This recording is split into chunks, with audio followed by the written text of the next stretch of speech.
कहा, ओम प्रकाश राजभर ने मुसलमानों के भीतर नफरत फैला रहे अखिलेश यादव दुश्मनी जम के करो, लेकिन अब ख्याल रहे कि दोबारा मिलने पर आंखें नीची न हो।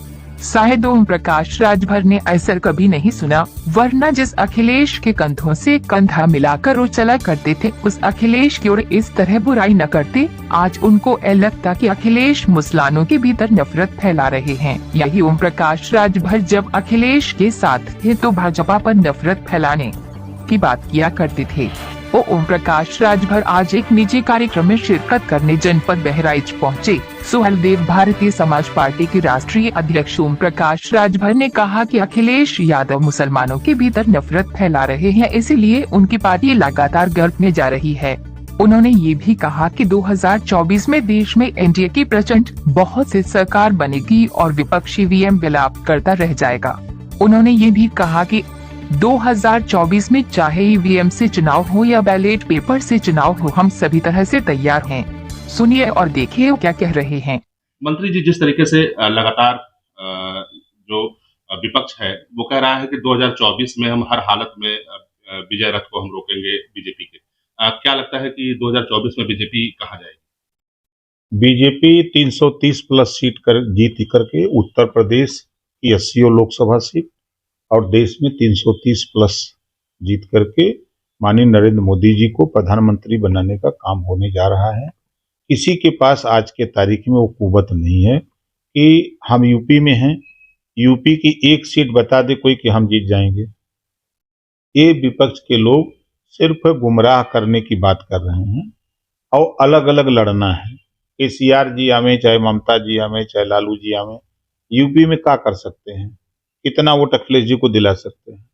अखिलेश जी पिछड़ों का हक लूटे, 5 साल खुद मुख्यमंत्री रह करके। नाई गोणपाल प्रजापति बिंद के वटमला, निषाद चौहान, राजभर आरक कर्कवंशी बंजारा बहेलिया कंगार, इसको तो इन्होंने धोखा दिया ही। मुसलमानों को धोखा दिया, सिर्फ नफरत दिया। उनके साथ है कौन? कोई है नहीं उनके साथ। वो सिर्फ बोलने के अलावा उनके पास कुछ है नहीं। वो अपने पिछले इतिहास की तरफ चले जाएं, वो अपने नेतृत्व में 17 हारे, 19 हारे, 22 हारे, 24 हारेंगे। कांग्रेस ये कह रही है कि हम नागपुर से यानी आरएसएस के गढ़ से हम अपना प्रचार शुरू करेंगे 2024 और शायद 28 दिसंबर को करने भी जा रही है। वो कहीं से रहें, विपक्ष में बैठने लायक बने रहें, बस इतना वो काम करें, ज्यादा मैं बोल। आप क्या लगता है कि मंत्री पद कब आपको मिलेगा?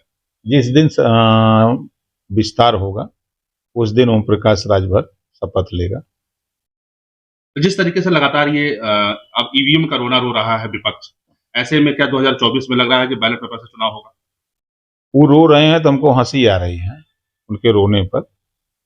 जब वो मैनपुरी जीतते हैं तब नहीं रोते हैं, तब बाजा बजाते हैं।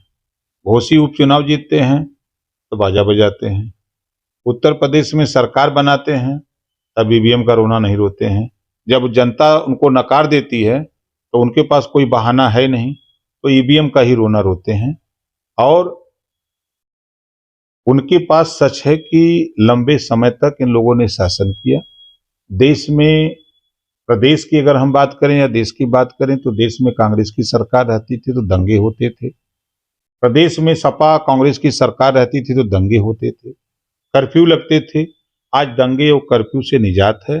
आज उत्तर प्रदेश में योगी आदित्यनाथ जी के नेतृत्व में एक भी दंगे नहीं हुए हैं। छिटपुट घटनाएं तो होती रहेंगी। तो इससे विपक्ष के लोग परेशान हैं कि दंगे नहीं होंगे तो मुसलमान हमारे साथ नहीं आएगा, तो हमारी पार्टी कैसे चलेगी। इसको लेके विपक्ष परेशान है। संसद में जो हुआ बड़ा ही शर्मनाक हुआ कि जिस तरीके से इतनी सुरक्षा का दावा करती है बीजेपी और संसद जैसे जगह में मान लीजिए कि अगर जिस तरीके से लोग घुस जाते हैं, क्या इसको किस नजर से देखते हैं? देखिए, जो चूक हुई है, हम ऐसी घटना नहीं होनी चाहिए। ये बड़ी चूक है और उसमें आपने देखा कि सुरक्षाकर्मी भी सस्पेंड कर दिए, जांच के लिए आदेश भी दे दिया गया है। जो भी दोषी होगा उसको ऐसी सजा मिले कि फिर दोबारा कोई इस तरह का कदम उठाने की कोशिश न करे। आपकी क्या राय है कि ईवीएम से होना चाहिए चुनाव लोकसभा के बैलेट पेपर?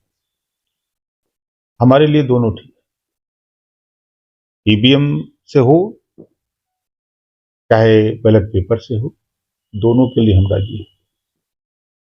सब्सक्राइब करें जनरत एक्सप्रेस को और पाए अपने शहर की खबरें सबसे पहले अपने मोबाइल